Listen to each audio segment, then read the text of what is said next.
How do I start? Like, hi everyone. Hi everyone. Hi everyone. Welcome back to the Minute Women podcast. My name is Grace. And I say I'm Linnea. And I'm Linnea. And I'm Linnea. I literally was Every like, time. what do I say? I smell burnt toast. Doctor, I smell burnt toast. I dragged my ass out of bed for this picture. On Mondays, it's gonna be Margarita Mondays.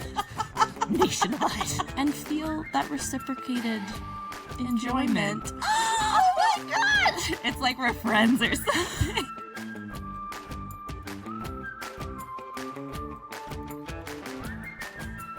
Hi everyone. Welcome back to the Minute Women podcast. My name is Grace. And I'm Linnea, and we are here with a Have You Got a Minute? We're wondering if you have a minute to listen to us talk about something.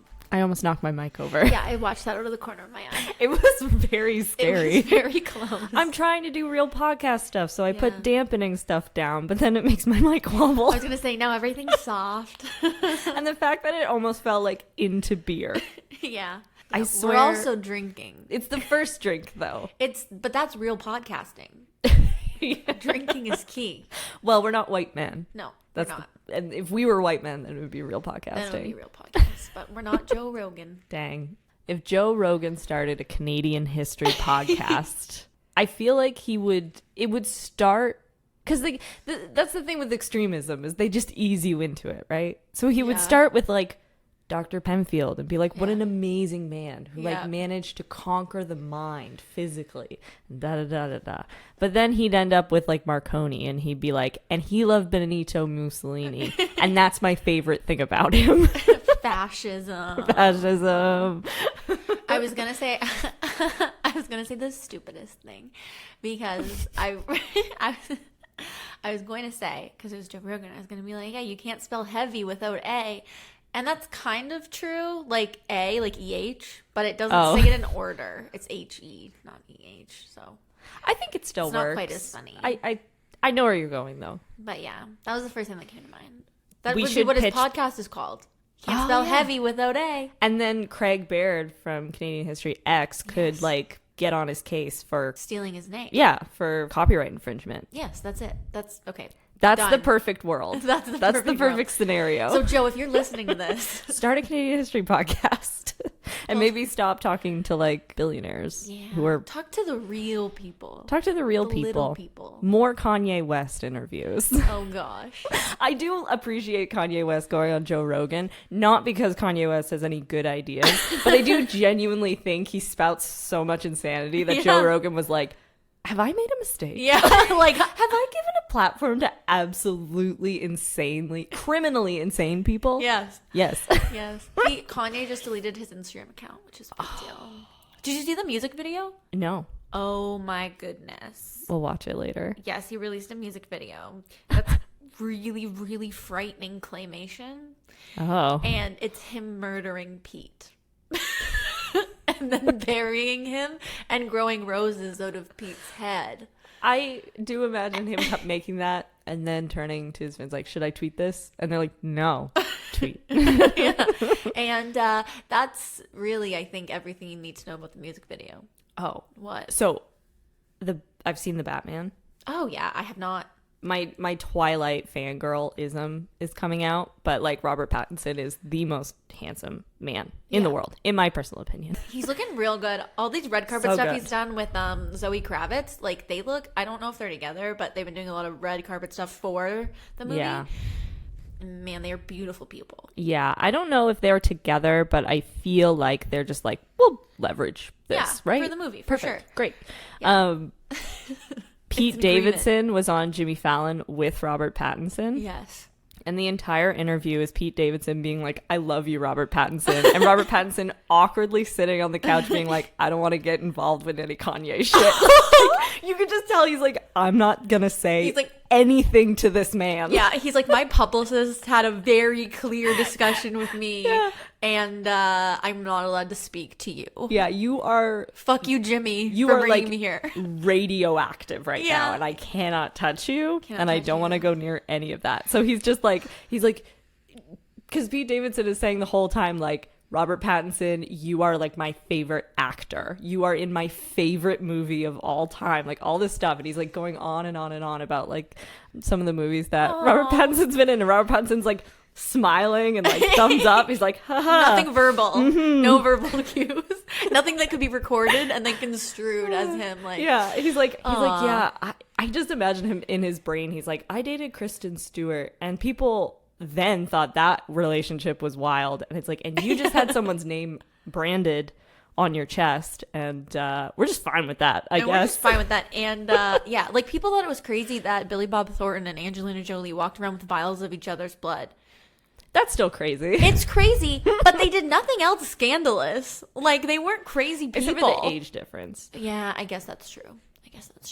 I think we are very quick to forget that there's weird stuff going on all the time. Because you have to. It's a survival instinct. You really have to. I was just talking about this with my family this weekend, and that, like, with trauma, you really just have to, like, brush it under the rug. We'll talk about that. We'll unpack that another day in 20 years. There's a TikTok I love of a guy who I don't think it's real, but he's like makes TikToks of his online therapy sessions. That's and like real. the shit he says to his I therapist. hope it's real. And he's just saying, he's like, oh my God, did you see the latest Kim K drama? She's like, no, but we were just talking about how you don't feel recognized by your father. And he's like, right. It's like funneling all your emotional issues through the celebrity drama of the day. I don't know any of these people, like, obviously in real life, but I do. I feel for Pete Davidson, because I feel like this is a mess. I feel like he is a martyr and a messy thing, and he's just a nice boy from Long Island. Is he from Long Island or Staten Island? Staten Island, whose dad died in 9/11. Yeah. Like, and oh God, I've seen Pete Davidson live. He's very funny. Oh yeah, you did. But I do feel like his relationships are always like really public, and at some point it's like, is it a choice? I liked when he was dating the Phoebe girl from Bridgerton. Oh, that was a very like quick thing, wasn't it? Seemed quick, yeah, but that was like cute. It was like the first thing after Ariana. Was that the first? Maybe. Yeah, but I feel like there was a gap. Like, yeah, I feel like it was like Ariana, respectful gap. Then she came up with "Thank You Next" and was all like, and then I almost got married to Pete. I'm so thankful. R.I.P. Mac Miller. My true love. Yeah. And now she's married. Well, this has been the Minute Women celebrity wrap up. Yeah. I did see the Batman though. It's very good. Yeah, I really want to see it. That's an opinion no one else has had. Just kidding. Everybody says that. I was just gonna say, I've only heard the best things. Yeah. Every kid is listening to Nirvana now. Yeah. Because it's in the movie. Well, so this is a thing. So my 12-year-old sister, her friend, okay, first off, I will preface that her friend Waverly, her mom is one of the sweetest humans I've ever met in my life. But boy, did she live a life. She is tattooed what my mother would say, eyeballed asshole. And it's a weird place to stop. Right? But nothing on the legs. I think she probably does have them on the legs. I don't know why that's an expression that my mother has created. But just like all of her hands, like all over, like up to her neck, like not on her face, but like you just look at her and you're like, you're like, ugh. And then she speaks and she's like, hi, I just hope you're having a really wonderful day. And you're just like, oh, you're the sweetest human. And I've really grown to like appreciate this sweet human. But her like music taste is like Iron Maiden and like Metallica and like death metal. And so Waverly, her daughter, made my sister a playlist. And now Peyton's around the house, so it's half 80s. Like Peyton will go from singing Material Girl to singing like Smells Like Teen Spirit to like something by Metallica that I don't know, because I don't know anything by Metallica. That's similar to my youngest brother. When he was a kid, like really young, he would just say anything in the past happened in the 80s. He's like, yeah, the 80s. But it could be anything from Nirvana to Confederation. Like, it's all the 80s. Yeah. And so he would be like, yeah, Dad, you, like, grew up in the 80s. And my dad would be like, well, yeah. And he'd be like, yeah, when, like, Fred Astaire was the #1 pop artist. And he'd be like, no. When A Streetcar Named Desire premiered. Like... Dad, the 80s. Stella, when all the kids were running around saying that. Yeah, you were alive for that, Dad. I was just at a family getaway this weekend. I just got back, and one of the dogs, there's 3 dogs, Bowie, my dog, Rosie, my parents' dog, and then my aunt's dog, and that's Stella. And Stella is also treated as a human. Like, I love her to death. And they, like, she's... That's, like, so typical of a dog named Stella. Yeah, she's such a lovely dog. She is so wonderful. But, like, she doesn't... Like, there are no boundaries for her. Like, Stella is allowed wherever, whenever. But she's lovely. Like, she's so sweet, and she just wants to snuggle and be loved. She's a Portuguese water dog. Okay. And she's beautiful. Most beautiful eyes I've ever seen on a dog. They're, like, light hazel with, like, a ring around them. Like, they look people-y, and it's weird. It'd be weird if you treated this dog like a dog. Yes, but she's the sweetest dog. And it's just funny because all weekend, everybody, it's like, Stella. And then, like, somebody's like, Stella! And then it's just, I was Stella. When my, you were in the play. My English class, we didn't like do the plays, right? But when we would do a play in English, people would get parts, and we would read the parts. You got to be Stella. I was Stella. Yeah, but you don't get to say the iconic line. No, I just get to irony. get yelled at. Yeah, and it was really funny because my friend John Oliver was what's his face? Brando's character. Stanley. Sounds I think right. Stella and Stanley. Stan. It's been a minute since I read that, but yeah, he was just. I love John Oliver so much. I've met him. He can confirm sweet human. Not a Stanley character though. No. But he was confident. Like, he's like, I want to be Stanley, and like, granted, doesn't everyone, but doesn't everyone, especially as a teenage boy. Him having to call me Stella baby and then giggle afterwards Stella every baby. single time. It's like Stella baby. Every time. So it's just like, that's funny. That's my forever memory of that play. I think it's kind of corrupted now in my brain. That's so funny. The only play we did in high school was we did Urinetown, which You're in town, but or it's urine. Urinetown. Okay. And it's a musical that like many high schools do. Like once I realized that, like, you go on YouTube and you search Urinetown, and it's like such a typical, because it's not made for singers. It's a musical that like you can just yell your line in and it still works. It's very musical theater in that if you just say it with enough enthusiasm, it's like you're singing. Yes, exactly. So which are good for high schools apparently. Yeah, we did Urinetown. We did Into the Woods. Oh, I wasn't Into the Woods. Like high drama. Yeah, Into the Woods Junior, so it's slightly same. abridged. Yeah, I was the same witch. deal. Oh, I think we've talked about this before. I had to rap about Probably. vegetables. Oh, yes. I can't sing, and so therefore I did a lot of backstage stuff. That's fine. And then was like extra people. I did like the moving of furniture, and I curled a lot of hair. I curled a lot of Because that's like, girls get backstage and they're like, curl my hair. And it's like, that's costume. Yeah. It's like hair curled in character. Linnea on multiple occasions has complimented my eyeliner. Yeah. People who have not seen me, which is most people because this is a podcast. I wear eyeliner a lot, and I have since middle school. My introductory to eyeliner was Into Woods, the musical. Oh my God. I had never worn eyeliner before. I have heard this story. Yeah. Your introduction. My mom put me in like navy eyeshadow because that's the only dark eyeshadow she owned. My mom does not wear a lot of makeup. No. And then she put eyeliner on me, and I remember staring in the mirror and just being like, I'm beautiful. Like this. I have never felt so beautiful in my life. And then I had to put on this really ugly witch mask because part of the witch's narrative is she reveals and she becomes beautiful. And that's like her narrative arc in the play. But that's such a visceral memory for me. That's so funny. I really, really enjoy that. Yeah, I wasn't really allowed to wear it in middle school, but then once I got to high school, I was like, "This is the move." You have the eyes for eyeliner, though. Like your eyes are perfect for eyeliner. Big eyes. I have very hooded eyes, and so they're like they don't do eyeliner well. They do shadow pretty well. You have the well. best cheekbones, though. Oh my gosh, thank you. They're like, yeah, thanks. I grew myself.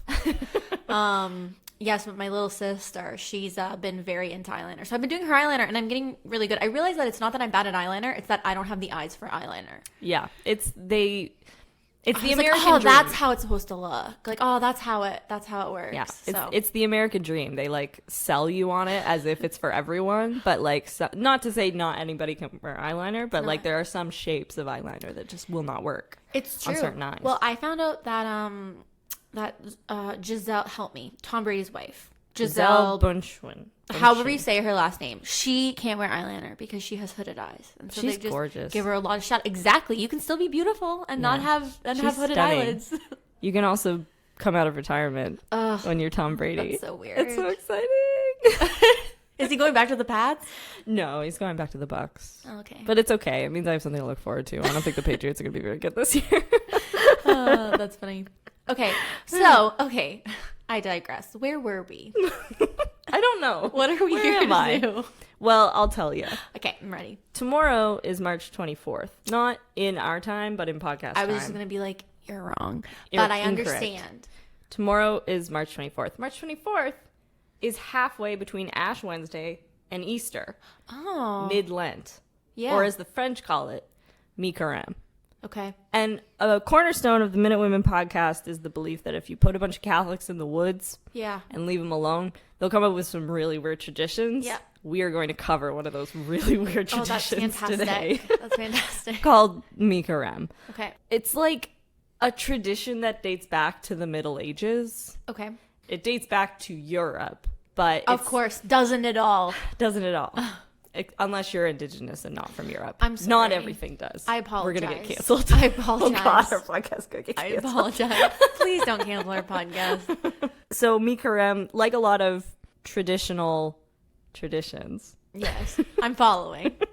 they sometimes have a tendency of existing longer in their kind of colonies than in the homeland. Sure. Because those places want to connect with their home, but their notion of home doesn't change anymore. So whatever version of home kind of came with them, Right. that's what home is. No evolving. Exactly. But back over in France, they're like mixing it up all the time. Yeah. So that's why they think that This was time before Facebook. You couldn't keep up with the trends. no Facebook. Yeah. Imagine. Imagine. So that's why they think the American accent is like closer to what Shakespeare would have spoken, like Really? a rhotic English, because British English would be changing all the time. Yeah. But people in America, they're saying like, oh, that's the English I brought with me, and that's how we speak English, and it's a much Interesting. smaller population, so you don't get as much exchange. Huh. Cool. Just a theory, but that's an example. Mi-Carême is one of those really weird traditions that just survives in like Canada and the US and some other French colonies. Will I know this? Like when you start talking about it, will I like know what this is? I think you'll find it familiar. It's really popular in Shetty Camp, which Okay. is an Acadian community in Cape Breton where I am from. Mm-hmm. And then you'll also find it in Quebec. But it's very French. It's Okay. not really English. You wouldn't find it in English-speaking Canada. So it's very similar to mummering. So Okay. you dress up in disguise. If you haven't heard about mummering, go listen to our whole episode about Please. mummering. We did a whole episode on our 12 Days of Christmas. Yeah. So this is like the Easter version of mummering.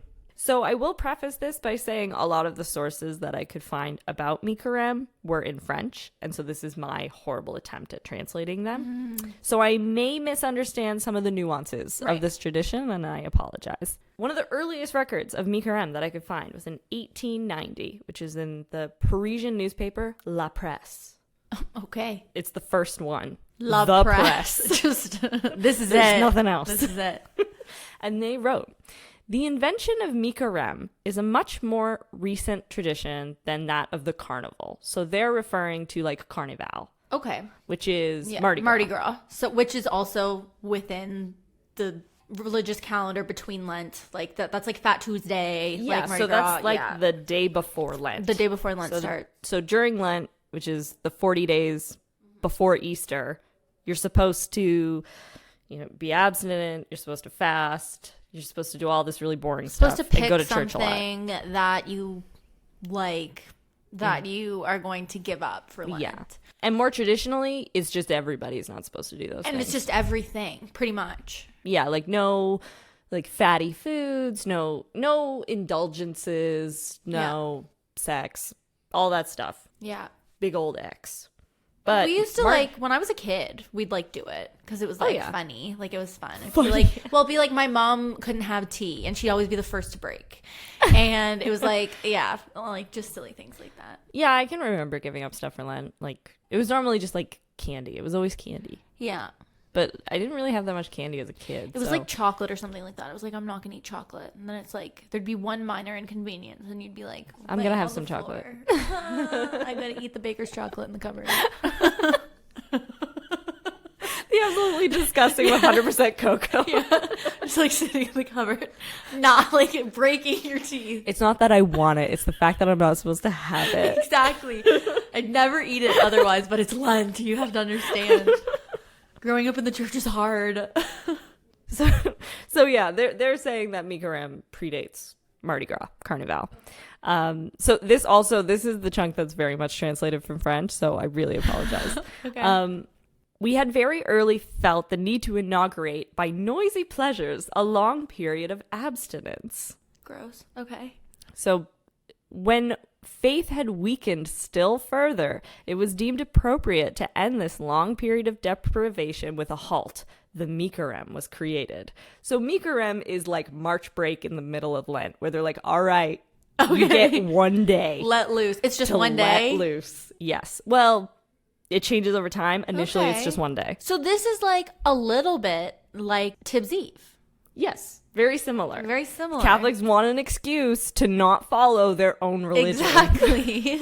They're like, okay, whoa. Which is why I relate to it so much. Yeah, we need a break. I know that we said the thing and we did the thing and we promised the thing and made you promise the thing, but like I need a fucking break. I need to calm down. Such is its obvious reason for being, as to the occasional cause of its existence. So then they go on to say that Mi-Carême, or Mid-Lent, which is the direct translation of Mi-Carême, is attributed to the custom established in some small towns among young people to give a last ball on Shrove Tuesday. So that's Pancake Tuesday, Mardi Gras. Yeah. To the young girls of the country. These in turn gave feasts on the third Thursday of Lent.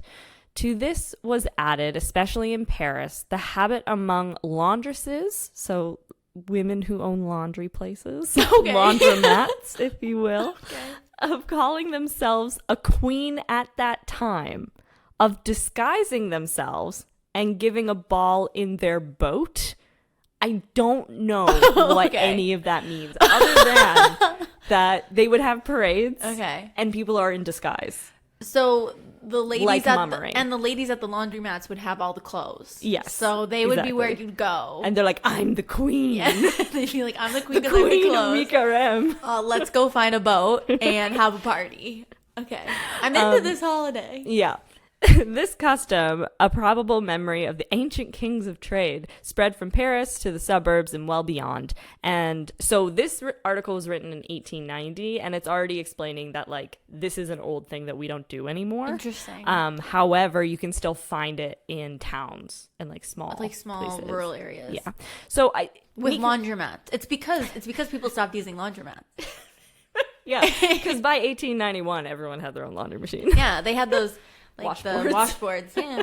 They were making music and doing laundry. I want the car dealership ads for like washboards.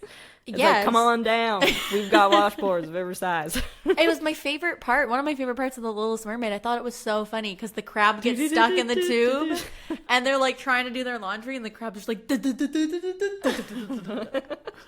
I don't know how accurate it is to say that like it just didn't exist in Paris anymore at that time, because when I went and looked up Mi-Carême, you could still find people celebrating it in continental France and in Paris. Right. But I don't know if it's just a revival. Right. Similar to how mummering has kind of spread and been revived Sure. in many different places of Canada rather than like just Newfoundland and a few other places in the Maritimes. Yeah. The origin of Mi-Carême, however, seems to stem from also a much more practical source. Okay. So this article is saying, like, Mi-Carême, we have it because people wanted to drink and party and they were bored. Yeah. But it's also important to remember that during this period of time, there is no electricity. Right. And it's a big part of Lent is that you can't eat a lot of foods that are perishable. So you're really not supposed to eat, like, eggs, milk, meat, things that are like give you nutrients, you shouldn't eat those.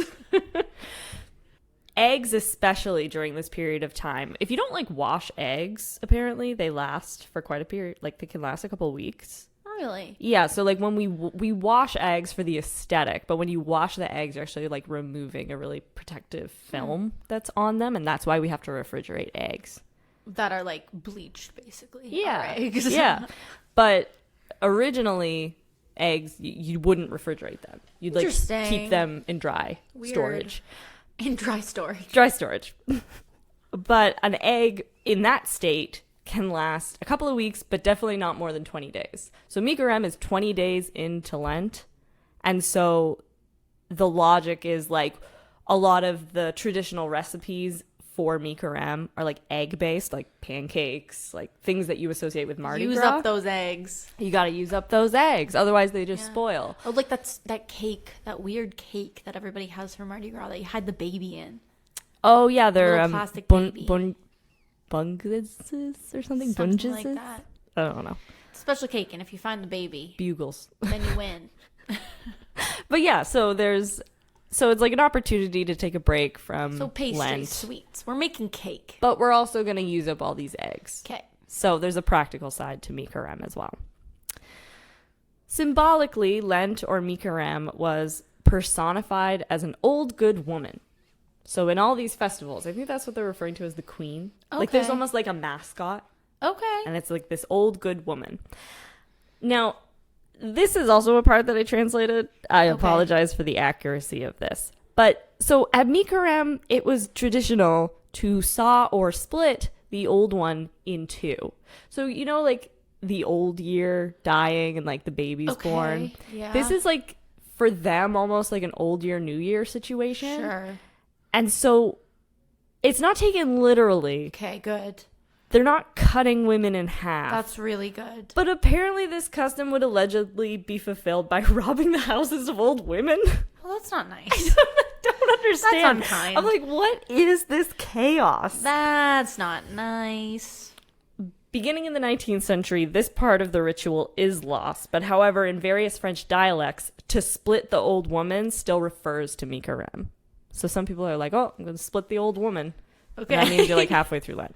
Okay, and then they're like, let's eat some eggs. Now, the Mi-Carême that I know is, it's like a combination of Mardi Gras, Mummering, and Halloween. Okay. And it's celebrated throughout various places in Canada. Whoa. Wait 1 second. Okay. I'm out.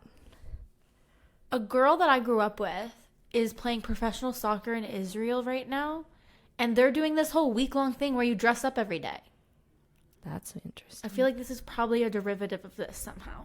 Maybe, because I mean, Mi-Carême, Lent is just Passover in Judaism. So I don't know what the traditions of Passover are. Right. But if it's a Lent situation where you're fasting, Yeah. maybe the Jewish people like to also be like, bye, we're creating. Because she's been scenarios. in costumes every day, and she's like, this is the best holiday ever. Like all the stuff is I canceled. fucking love Passover. She's like, Can we kill Jesus again? yeah. That's Lent, sorry. That's Lent, yeah. Passover is about 40 days in the desert With the Moses? oil, and then the Moses. oil was only supposed to last one night, and then the oil That's lasted. menorahs. Oh, that's menorah. That's Hanukkah. Christmas. Damn, that's Hanukkah. Fuck.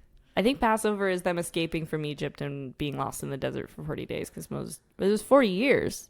40 years. He was lost in the desert for 40 years. He did not know where he was He going. did not know where he was going. His sense of direction is where's the mine. Yeah, but they're not slaves. Nope. So Mi-Carême in places like Shetty Camp, which is the place that I'm most familiar with Mi-Carême being celebrated, men, and less frequently women, are disguised by the women in the village who often spend months making costumes. And then in groups, the people who are dressing up are then referred to as the Mi-Carêmes. Mm-hmm. They parade through the village from house to house. And they visit the living rooms and kitchens where food and alcoholic beverages are Mummering. prepared for them. Sounds like memory. It's very similar to mummering. When the group of masked men who are getting increasingly drunk as the night wears on, Absolutely. they'll eventually take over the living room and they'll start singing and shouting. And the adults then try to guess who's hiding behind their masks. And the identity of the Mi-Carêmes is secret until the end of the festivities. Okay. Also, an interesting variation on Mi-Carême, especially in Acadia, which is like the Maritimes, is that Mi-Carêmes become like a Saint Nicholas figure, where Like they, Santa? yeah, and they like give gifts.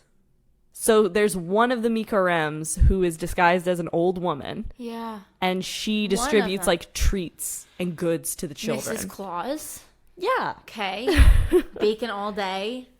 So kids often run up to Mi-Carêmes like during parties, and they're like, "Oh my gosh, you're here! Give me my presents."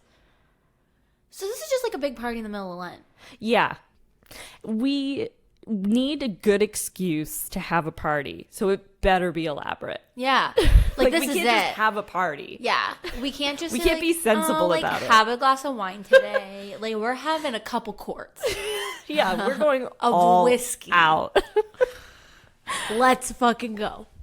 However, for good reason, Mi-Carêmes are also used as frightening figures in some traditions. Oh, not So it's like, you better go to bed or the Mi-Carêmes will get you. Oh yeah. For good reason, because I encourage everyone to Google Mi-Carême and Okay. what they look like. They are Are horrifying. they scary? Yes. They're Not like nice. old-timey Halloween costumes. Yeah, that's scary. But like if you go to Shetty Camp today, you can visit the Mi-Carême Center where there's like Oh. a whole interpretive center that like discusses the tradition, and the costumes are still horrifying. Still horrifying. They have not updated them. That's not nice. Now, the special thing that really distinguishes Mi-Carême from mummering, which I know mummering can go on for a couple of days, but Mi-Carêming strictly goes for 5 days. Okay. You're drinking the whole time. Okay. And it ends with everyone gathering in a large community hall where they do like a final lap, all the people in costume. And that's on Saturday night. And then the Mi-Carêmes end up removing their masks and revealing their identities to the delight of the spectators. And then the next morning, everybody goes to church, hungover as hell, I'm imagining. Yeah. And then it's customary for everyone who is Mi-Carêming to attend in their costume. What? From the day before. This is not true.